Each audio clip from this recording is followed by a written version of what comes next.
Welcome to Mass IAS academy. நம்ம இப்போ 2025ல நடந்த ஜிடி எக்ஸாம்ஸோட ஜிகே கொஸ்டின்ஸ் பார்ட் 5 எக்ஸ்பிளனேஷன் பார்க்க போகிறோம்.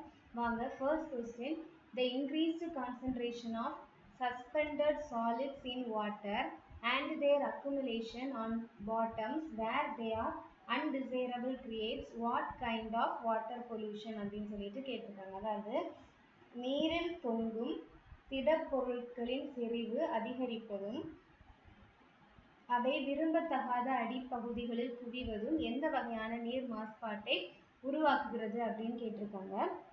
இதுக்கு ஆன்சர் என்ன அப்படின்னு பார்த்தீங்கன்னா சில்டேஷன், வண்டல் படிதல். அதாவது அதில் இருக்கக்கூடிய தூசுகள் எல்லாம் அடியில் படிகிறத தான் நம்ம சில்டேஷன் அப்படிங்கிறத சொல்கிறோம். இப்போது மைக்ரோபயாலஜிக்கல் பொல்யூஷன், அதாவது நுண்ணுயிரியல் மாசுபாடு அப்படின்னு பார்த்தீங்கன்னா அந்த தண்ணியில் நோய்களை உண்டு பண்ணக்கூடிய கிருமிகள் அதிகமாக இருந்துச்சு அப்படின்னா அதை நுண்ணுயிரியல் மாசுபாடு அப்படின்னு சொல்கிறோம். இதே நேரத்தில் ஊட்டச்சத்து மாசுபாடு அப்படின்னா இப்போது நம்ம வயல் எல்லாம் நம்ம விவசாயத்துக்காக உரங்கள் யூஸ் பண்ணுறோம். அந்த உரங்களில் மோஸ்ட்டும் நம்ம NPK இந்த உரங்கள் யூஸ் பண்ணுவோம். அதாவது நைட்ரஜன், பாஸ்பரஸ், பொட்டாசியம், இந்த மூணும் தான் நம்ம அதிகமாக யூஸ் பண்ணுறோம். இப்போது இந்த வயலில் நம்ம போட்ட இந்த ஃபெர்டிலைசர்ஸ் எல்லாமே மழை பெய்யும் போது தண்ணியில் அடிச்சிட்டு போய் என்ன ஆகும் அப்படின்னா குளங்கள், குட்டைகள் எல்லாம் போய் போகும். அப்படி மாசுபடுறது தான் நம்ம என்ன சொல்லுறோம் அப்படின்னா நியூட்ரியன் பொல்யூஷன் அப்படின்னு சொல்லிட்டு சொல்லுறோம். இப்போ வெப்ப மாசுபாடு அப்படின்னு பார்த்தீங்கன்னா இப்போ இண்டஸ்ட்ரீஸ் இருக்கும். அந்த இண்டஸ்ட்ரீஸில் இருக்கக்கூடிய சூடான தண்ணீரை தூக்கி நீர்நிலைகளை விடும்போது அந்த இடத்துல அந்த தண்ணீர் என்ன ஆகுது அப்படின்னா மாசுபடுது. அதாவது எப்போவுமே தண்ணியை நம்ம ஹீட் பண்ணும்போது அதில் இருக்கக்கூடிய ஆக்சிஜன் சம்மந்தமான கேஸஸ் எல்லாமே என்ன ஆகும் அப்படின்னா எவால்வ் ஆகி போயிட்டே இருக்கும். அதாவது ஆவியாக மாறி போயிட்டு இருக்கும். அப்போ என்ன ஆகும்னா தண்ணியில் ஆக்சிஜன் கிடைக்காததுனால அதில் இருக்கக்கூடிய உயிரினங்கள் எல்லாம் செத்து மடியும். இந்த மாதிரி வரக்கூடிய பொல்யூஷனை நம்ம வெப்ப மாசுபாடு அப்படின்னு சொல்லுறோம். Second question, which law is Wilbrod Snell's most important contribution to science அப்படின்னு கேட்டிருக்காங்க. அதாவது அறிவியலுக்கு வில்போர்ட் ஸ்னெல்ஸின் மிக முக்கியமான பங்களிப்பு எந்த லா அப்படின்னு கேட்டிருக்காங்க. எந்த விதி, ஆக்சுவலி சட்டம் கிடையாது, எந்த விதி அப்படின்னு கேட்டிருக்காங்க. எந்த விதி அப்படின்னு பார்த்தீங்கன்னா ஒளி விலகல் விதி. இப்போ இந்த மின்னார் பகுப்பு விதியை யார் சொல்லியிருப்பாங்க அப்படின்னு பார்த்தீங்கன்னா மைக்கேல் ஃபாரடே தான் மின்னார் பகுப்பு விதியை சொல்லியிருப்பார். அதாவது லா ஆஃப் எலக்ட்ரோலைசிஸ் பற்றி பேசியிருப்பாங்க. அப்புறம் பாகுத்தன்மை விதி, அதாவது லா ஆஃப் விஸ்காசிட்டி பற்றி பேசினது யாருன்னா நியூட்டன். அதே மாதிரி இயக்க விதி, லா ஆஃப் மோஷன் பற்றி பேசினது யாருனாலும் நியூட்டன் தான். Next question, which of the following was a new agricultural practice introduced during the Green Revolution? அதாவது பசுமை புரட்சியின் போது அறிமுகப்படுத்தப்பட்ட புதிய விவசாய நடைமுறை எது அப்படின்னு சொல்லி கேட்டிருக்காங்க. ஃபர்ஸ்ட் ஆப்ஷன் பாருங்க, பாரம்பரிய விதைகளின் பயன்பாடு வராது. செகண்ட் ஆப்ஷனில் நவீன நீர்ப்பாசன நுட்பங்களை பயன்படுத்துதல் இதுதான் வரும் ஆன்சர். அப்புறம் விலங்கு உழைப்பை சார்ந்திருத்தல் இதுவும் வராது. இயற்கை விவசாய முறைகள் இதுவும் வராது.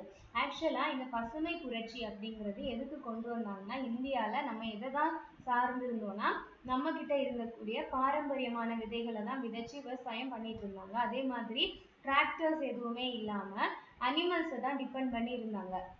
அதே மாதிரி இயற்கையான முறைகளில் விவசாயம் பண்ணாங்க. ஆனால் என்ன ஆகலை அப்படின்னா நமக்கு ஈல்டு சாகுபடி அதிகமாக இல்லை. அதனால பஞ்சம் அப்படிங்கிறது ஏற்பட ஆரம்பிச்சிச்சு. மக்களுக்கு உணவு பற்றாக்குறை வந்துச்சு. அதனால நம்ம என்ன பண்ணுறோம்னா பசுமை புரட்சி அப்படிங்கிற ஒரு விஷயத்த MS சுவாமிநாதன் நமக்கு என்ன பண்ணுறாங்கன்னா இன்ட்ரோடியூஸ் பண்ணுறாங்க. இவரை தான் நம்ம என்ன சொல்லுவோம்னா father of Indian green revolution அப்படின்னு சொல்லுறோம். இவங்க 2023ல இறந்து போனாங்க. அதுக்கப்புறம் இறந்து போனதுக்கு அப்புறம் 2024ல இவருக்கு பாரத ரத்னா அவார்டு கொடுத்துருப்பாங்க.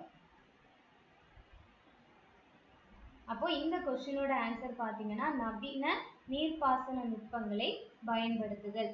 Next question, which of the following generally form at the upper part of a river அப்படின்னு கேட்டிருக்காங்க. அதாவது பின்வருவற்றில் எது பொதுவாக ஆற்றின் மேல் பகுதியில் உருவாகுகிறது அப்படின்னு கேட்டிருக்காங்க.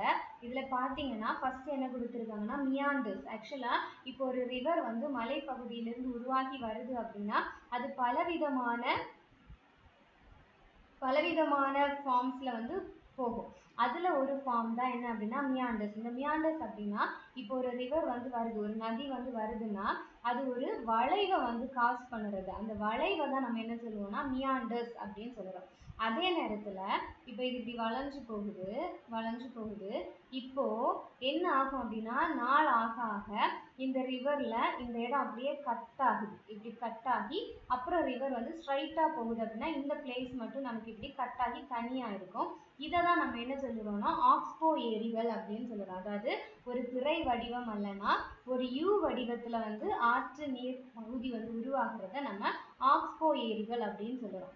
அதே நேரம் பள்ளத்தாக்குகள் அப்படின்னு பார்த்தீங்கன்னா இதுதான் upper part of the river. அதாவது மேல் பகுதி, ஆற்றின் மேல் பகுதியில ஃபர்ஸ்ட் இருக்கக்கூடியது என்ன அப்படின்னா இந்த பள்ளத்தாக்குகள் தான். ஃபர்ஸ்ட் பள்ளத்தாக்குகள் இருக்கும்.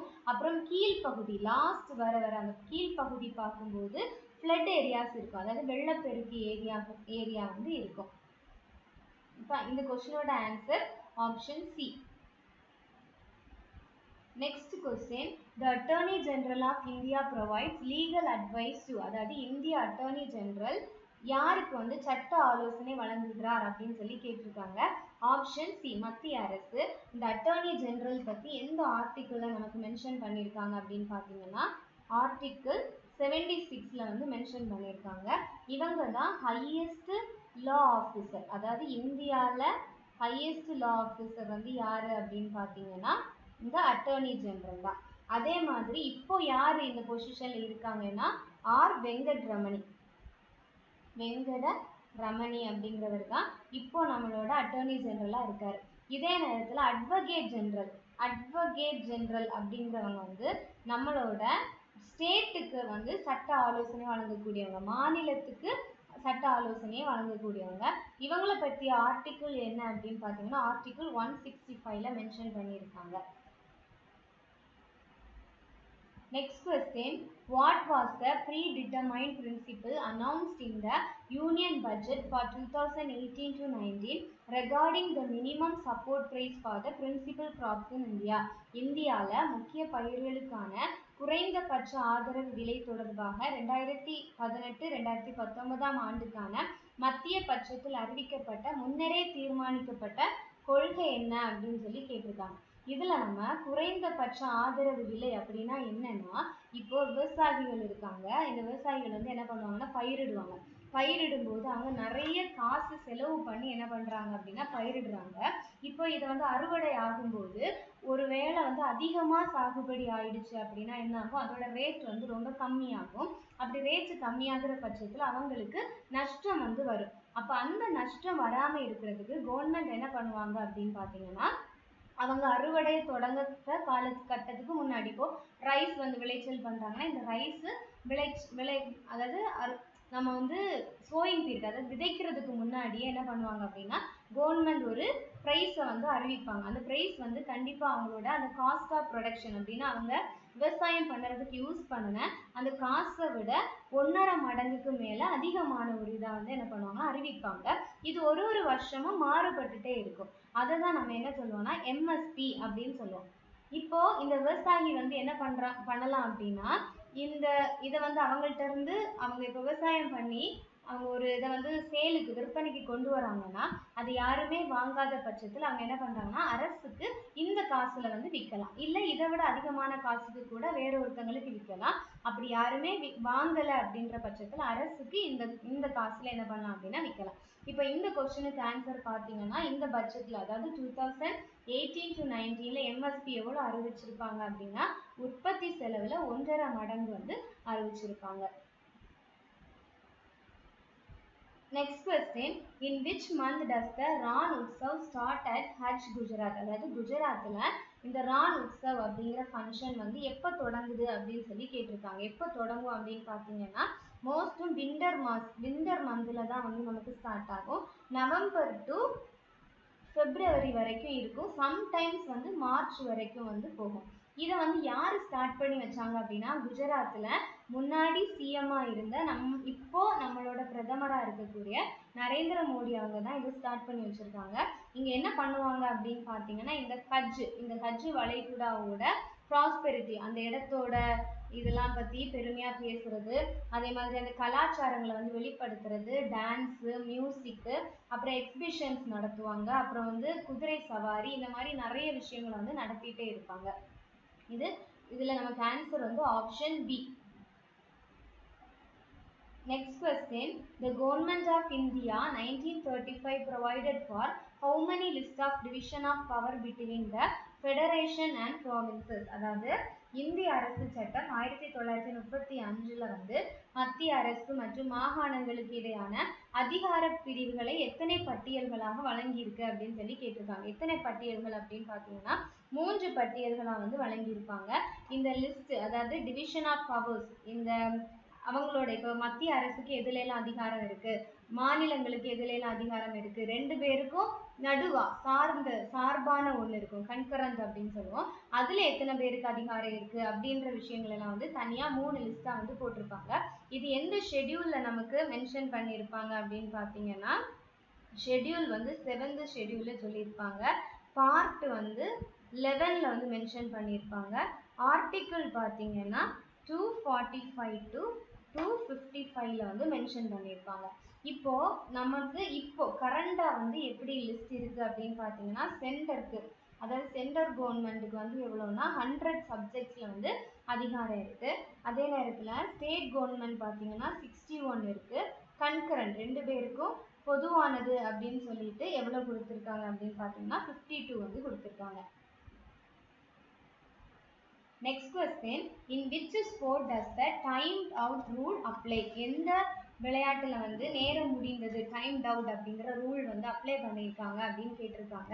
ஆப்ஷன் சி, கிரிக்கெட்ல யூஸ் பண்ணுவாங்க. ரெஸ்லிங்ல யூஸ் பண்ற ஸ்போர்ட்ஸ் டேர்ம்ஸ் பார்த்தீங்க அப்படின்னா ஃப்ரீ ஸ்டைல், இதெல்லாம் அப்படியே வந்து தமிழ்ல அப்படியே படிக்க வேண்டியதுதான். ஃப்ரீ ஸ்டைல், அப்புறம் வந்து பாயிண்ட், ஹீவ், இந்த 3மே ரெஸ்லிங்ல யூஸ் பண்ணக்கூடியது. பேட்மிண்டன்ல வந்து பாத்தீங்கன்னா double fault, service court, smash, டியூஸ்.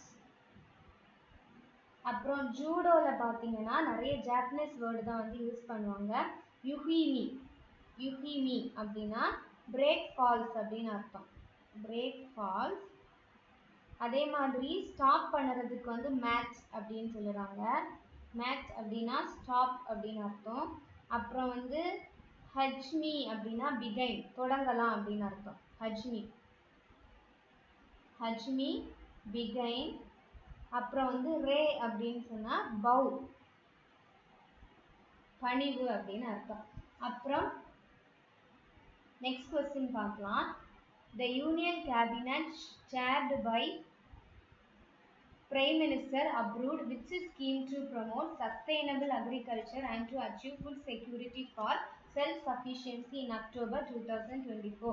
அதாவது பிரதமர் தலைமையிலான மத்திய அமைச்சரவை நிலையான விவசாயத்தை ஊக்குவிப்பதற்காக தன்னிறைவிற்கான உணவு பாதுகாப்பை அடைவதற்கு அக்டோபர் 2024 எந்த திட்டத்துக்கு வந்து ஒப்புதல் அறிவிச்சிருக்காங்க அப்படின்னு சொல்லிட்டு கேட்டிருக்காங்க. எந்த ஸ்கீம் அப்படின்னு பார்த்தீங்கன்னா பிரதமர் ராஷ்டிரிய கிருஷி விகாஸ் யோஜனா அப்படிங்கிற ஸ்கீமுக்கு தான் வந்து பர்மிஷன் வந்து கொடுத்துருப்பாங்க.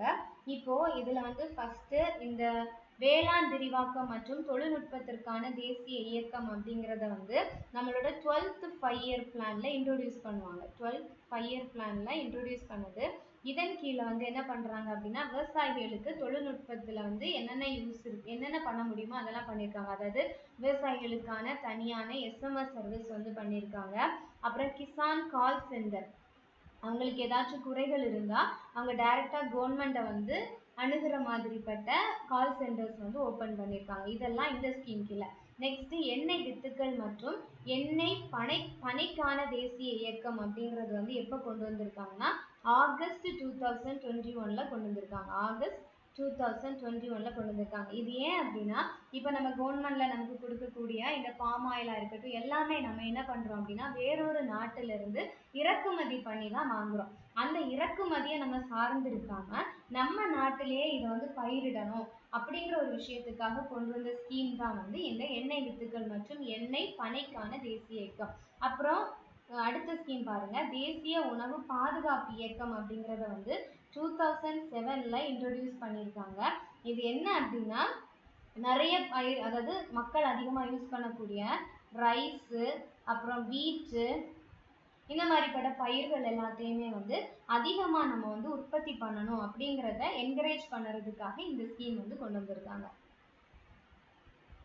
Next question, as per census 2011, which of the following northern state has the highest literacy rate? அதாவது 2011 மக்கள் தொகை கணக்கெடுப்பின்படி பின்வரும் வட மாநிலங்களில் எது அதிக எழுத்தறி விகிதத்தை கொண்டுள்ளது அப்படின்னு கேட்டிருக்காங்க. அதாவது வட மாநிலம் அப்படின்னு சொல்லி மென்ஷன் பண்ணி கேட்டிருக்காங்க. ஓவரால் கேட்டிருந்தாங்க அப்படின்னா நம்ம என்ன சொல்லுவோம், கேரளா. கேரளா எந்த சைடு இருக்கு, சவுத்தில், தென் மாநிலம். அதே நேரம் இங்கே வந்து என்ன பண்ணியிருக்காங்கன்னா பர்டிகுலராக வட மாநிலம் அப்படின்னு மென்ஷன் பண்ணி கேட்டிருக்காங்க. அப்போ யார் வரும் அப்படின்னு பார்த்தீங்கன்னா ஹிமாச்சல் பிரதேஷ் தான் வரும். இப்போ வட மாநிலங்கள்ல ஆர்டர் படி பார்த்தோம்னா இது ஃபர்ஸ்ட் பிளேஸ்ல இருக்கு, பஞ்சாப் வந்து செகண்ட்ல இருக்கு, உத்தரகாண்ட் வந்து தேர்ட் பிளேஸ்ல இருக்கு, ஹரியானா வந்து ஃபோர்த்ல இருக்கு. இதே நேரத்தில் வடகிழக்கு மாநிலங்கள் அப்படின்னு கேட்டாங்கன்னா அதுல வந்து யாரு வரும்னா மிசோரம் வரும், மிசோரம். அப்புறம் யூனியன் டெரிட்டரிஸ், அதாவது யூனியன் பிரதேசங்கள்ல எது ஃபர்ஸ்ட் பிளேஸ் அப்படின்னு பார்த்தீங்கன்னா லக்ஷதீப் வரும்.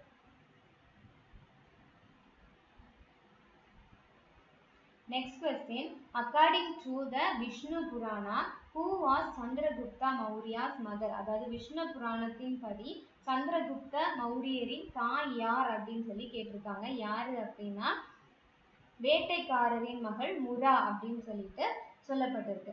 இப்போ இந்த சந்திரகுப்த மௌரியர் தான் எந்த வம்சத்தை நிறுவுறாரு அப்படின்னா மௌரிய வம்சம், founder of Mauryan empire, Maurya வம்சத்தை நிறுவியவர் வந்து சந்திரகுப்த மௌரியர். அப்புறம் இவரோட அவைக்கு தான் யார் வராங்க அப்படின்னா மெகஸ்தனீஸ் வந்து வராங்க. மெகஸ்தனீஸ், இந்த மெகஸ்தனீஸ் எழுதின புக்கு தான் இண்டிகா, ரொம்ப ஃபேமஸ் ஆனது, இதை நோட் பண்ணிக்கோங்க. இந்த மெகஸ்தனீஸ் வந்து யாரோட தூதுவரா வராரு அப்படின்னு பார்த்தீங்கன்னா கிரேக்க அரசர் செலுக்கஸ் நிகேதர் அப்படிங்கிறவரோட தூதுவரா வந்து யாரோட அவைக்கு வராங்க அப்படின்னா சந்திரகுப்த மௌரியரோட அவைக்கு வராங்க. Next question, the President of India, Draupadi Murmu, was previously the governor of dash அப்படின்னு கேட்டிருக்காங்க. அதாவது இந்திய குடியரசுத் தலைவர் திரௌபதி முர்மு முன்னர் எந்த மாநிலத்தின் ஆளுநராக இருந்தார் அப்படிங்கிற விஷயத்த வந்து கேட்டிருக்காங்க. எந்த மாநிலம் அப்படின்னு பார்த்தீங்கன்னா ஜார்க்கண்ட். நம்மளோட இந்த திரௌபதி முர்மு வந்து எங்க அதாவது குடியரசுத் தலைவர் ஜனாதிபதி எங்க பிறந்திருப்பாங்க அப்படின்னு பார்த்தீங்கன்னா ஒடிசா மாநிலத்துல மயூர்பஞ்ச் அப்படிங்கிற இடத்துல வந்து பிறந்திருப்பாங்க. மயூர்பஞ்ச் அப்படிங்கிற இடத்துல பிறந்திருப்பாங்க. இவங்க வந்து எந்த ட்ரைபை சார்ந்தவங்க அப்படின்னு பார்த்தீங்கன்னா சாந்தால் ட்ரைபை வந்து சார்ந்தவங்க. அதே மாதிரி ஜார்க்கண்ட்ல இருந்த first female governor,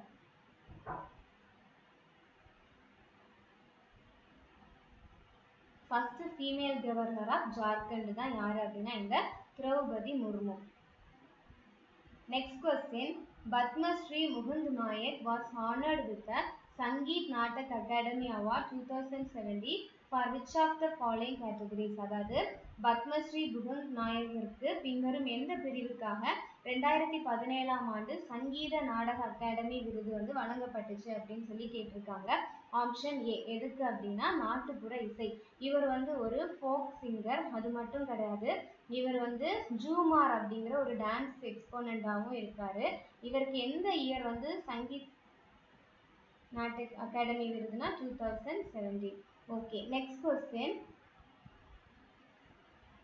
when was the first 5-year plan launched in India? இந்தியாவில் முதல் 5 திட்டம் எப்போது தொடங்கப்பட்டது அப்படின்னு சொல்லி கேட்டிருக்காங்க. 1951. ஆக்சுவலாக நமக்கு 1950ல் திட்டக்குழு வந்து கொண்டு வருவாங்க, திட்டக்குழு பிளானிங் கமிஷன் கொண்டு வருவாங்க. அதுக்கு கீழே தான் நமக்கு என்ன ஸ்டார்ட் பண்ணுவாங்க அப்படின்னா இந்த 5-year பிளான்ஸ் எல்லாம் ஸ்டார்ட் பண்ணுவாங்க. டோட்டலாக நமக்கு எத்தனை 5-year பிளான் இருக்குது அப்படின்னு பார்த்தீங்கன்னா 12 5-year பிளான்ஸ் வந்து இருக்குது. Next question, what is the standard width of the field in an international hockey match? அதாவது சர்வதேச ஹாக்கி போட்டியில் மைதானத்தின் நிலையான அகலம் என்ன அப்படின்னு சொல்லி கேட்டிருக்காங்க. Option B 55 meters. ஆக்சுவலாக இது எப்படி சொல்லுவாங்கன்னா 100 × 55 yardsல இருந்து to 100 into 60 yards வரைக்கும் இருக்கும். yards வரைக்கும் இருக்கும். பாலோட லென்த் பார்த்தீங்கன்னா 5.50 ounces to 5.75 ounces வரைக்கும் இருக்கும். Next question, which classical dance form originated in குசேலபுரம் village of Krishna district, அதாவது கிருஷ்ணா மாவட்டத்தில் குசேலபுரம் கிராமத்தில் தோன்றிய பாரம்பரிய நடன வடிவம் எது அப்படின்னு சொல்லி கேட்டிருக்காங்க. எதுன்னு பார்த்தீங்கன்னா குச்சிப்புடி. இப்போ குச்சிப்புடியை பார்த்தோம்னா இந்த குச்சிப்புடியோட ஃபர்ஸ்ட் ஸ்டைல் எது அப்படின்னு பார்த்தீங்கன்னா யக்ஷகானா. இந்த யக்ஷகானா அப்படிங்கிற ஸ்டைலை ஃபர்ஸ்ட் இன்ட்ரோடியூஸ் பண்ணது யாருன்னா சித்தேந்திர யோகி அப்படிங்கிறவரை இன்ட்ரோடியூஸ் பண்றாரு. இதுல வந்து நிறைய ஃபார்ம்ஸ் ஆஃப் டான்ஸ் வந்து இந்த குச்சிப்புடியில இருக்கு. ஒன்று பார்த்தீங்கன்னா மண்டுக சப்தம் அப்படின்னா ஒரு அதாவது ஒரு தவளை மனுஷியோட கதையை பத்தி பேசுறது தான் மண்டுக சப்தம் அப்படின்னு சொல்றாங்க. அதுக்கப்புறம் வந்து பால்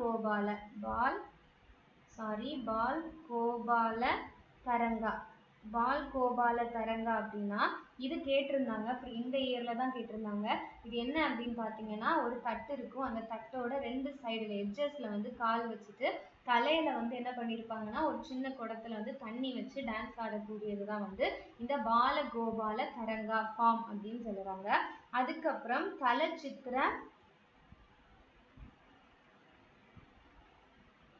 தலச்சித்திர நிர்த்யா அப்படின்ற ஃபார்ம். இந்த ஃபார்ம் வந்து பார்த்தீங்க அப்படின்னா drawing pictures with dancing tools, அதாவது டான்ஸ் ஆடிட்டே என்ன பண்ணுவாங்க அப்படின்னா படம் வரைவாங்க.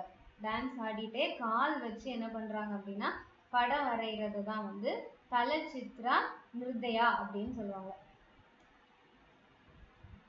Next question, 87-year-old Ramlal Barit, the only surviving Kathak dancer of Raikar Court, was awarded with which of the following awards in 2024 அப்படின்னு கேட்டிருக்காங்க. அதாவது ராய்கர் நீதிமன்றத்தின் எஞ்சி இருக்கும் ஒரே கதக் நடன கலைஞரான 87 வயதான ராம்லால் பரேத்துக்கு 2024ஆம் ஆண்டில் பின்வரும் விருதுகளில் எது வழங்கப்பட்டது அப்படின்னு சொல்லி கேட்டிருக்காங்க. எந்த விருது அப்படின்னு பார்த்தீங்கன்னா பத்மஸ்ரீ அவார்டு வந்து கொடுத்துருக்காங்க. டோட்டலா இந்த இயர் வந்து பத்மஸ்ரீ அவார்ட் 2024ல எத்தனை பேருக்கு கொடுத்துருக்காங்க அப்படின்னு பார்த்தீங்கன்னா 110 பேருக்கு வந்து கொடுத்துருக்காங்க. இதுல முக்கியமா நீங்க SSC GD ஸ்டூடெண்ட்ஸ் வந்து அவார்ட்ஸ் படிக்கும்போது யார் யாருக்கு படிங்க அப்படின்னு பார்த்தீங்கன்னா மியூசிக்கு வாங்கினவங்க பாருங்க, அப்புறம் வந்து டான்ஸ்க்கு வாங்கினவங்க பாருங்க. இந்த ரெண்டும் படிச்சாலே ஓவரால் கவர் பண்ணிக்கலாம். இப்போ நம்ம இதுல பத்மஸ்ரீ விருது வந்து கதகளி டான்சர் ஒருத்தர் கொடுத்துருப்பாங்க. யாருன்னு பார்த்தீங்கன்னா பாலகிருஷ்ணன்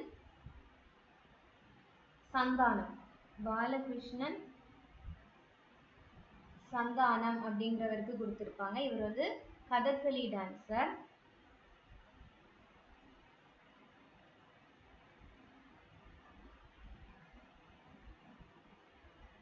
அப்புறம் நாராயண் அப்படிங்கிற ஒருத்தருக்கு கொடுத்துருப்பாங்க. நாராயணன் இவங்க வந்து என்ன அப்படின்னா தேயம் அப்படிங்கிற ஒரு ஃபோக் டான்ஸ். இந்த ஃபோக் டான்ஸ் எங்க ஆடுவாங்க அப்படின்னு பார்த்தீங்கன்னா கேரளால ஆடக்கூடியது. இதுக்காக அவருக்கு நாராயண் அப்படிங்கிறவருக்கும் கொடுத்துருக்காங்க. நெக்ஸ்ட் கொஸ்டின் பாருங்க. The Quit India resolution was passed during which session of the Indian National Congress, அதாவது இந்திய தேசிய காங்கிரஸின் எந்த அமர்வின் போது வெள்ளையனே வெளியேறு தீர்மானம் நிறைவேற்றப்பட்டது அப்படின்னு கேட்டிருக்காங்க. எந்த செஷன் அப்படின்னு பார்த்தீங்கன்னா பாம்பே அமர்வில் தான் இதை வந்து பிளான் பண்ணுவாங்க. இந்த குவிட் இந்தியா ரெசல்யூஷன் எப்போ எடுப்பாங்க அப்படின்னு பார்த்தீங்கன்னா ஆகஸ்ட் 8, 1942ல வந்து கொண்டு வராங்க. இதுல தான் டூ ஆர் டை அப்படிங்கிற ஒரு ஃபேமஸான ஸ்லோகன் வந்து மகாத்மா காந்தி சொல்லுவார். அதாவது செய் அல்லது செத்து மடி அப்படிங்கிற ஒரு விஷயத்த வந்து காந்தி சொல்லுறாரு. நெக்ஸ்ட் லாஸ்ட் கொஸ்டின் பாருங்க. According to census 2011, in which state is the difference in the male and female literacy rates the highest அப்படின்னு கேட்டிருக்காங்க. அதாவது 2014 மக்கள் தொகை கணக்கெடுப்பின்படி ஆண் மற்றும் பெண் எழுத்தறிவு விகிதத்தில் எந்த மாநிலத்தில் அதிக வித்தியாசம் வந்து காணப்படுது அப்படின்னு கேட்டிருக்காங்க. எந்த மாநிலம்னு பார்த்தீங்கன்னா ராஜஸ்தான். இப்போ இதுல வந்து லிட்ரஸி ஹையஸ்ட் வந்து நம்ம கேரளா. பாருங்க எவ்வளோ டீப்பா நீங்க வந்து சென்சஸ் படிக்கணும் அப்படின்னு ரொம்ப டீப்பா தான் இந்த வாட்டி வந்து கொஸ்டின் கேட்டிருக்காங்க. இப்போ இதுல நம்ம பார்த்தோம் அப்படின்னா கேரளா மிசோரம் வந்து என்ன அப்படின்னா இந்த மேல் ஃபீமேல் லிட்ரஸியில ரொம்ப வித்தியாசம் கிடையாது, அதாவது கொஞ்சமா கம்மியான வித்தியாசத்துல வந்து இருக்காங்க. அதே நேரத்துல ராஜஸ்தானும் பீகாரும் வந்து ராஜஸ்தான் அண்ட் பீகார் வந்து என்ன ஆகுது அப்படின்னா மேல் அதாவது ஃபீமேல் வந்து கம்மியான பேர் தான் படிச்சிருக்காங்க, மேல் வந்து அதிகமான பேர் படிச்சிருக்காங்க.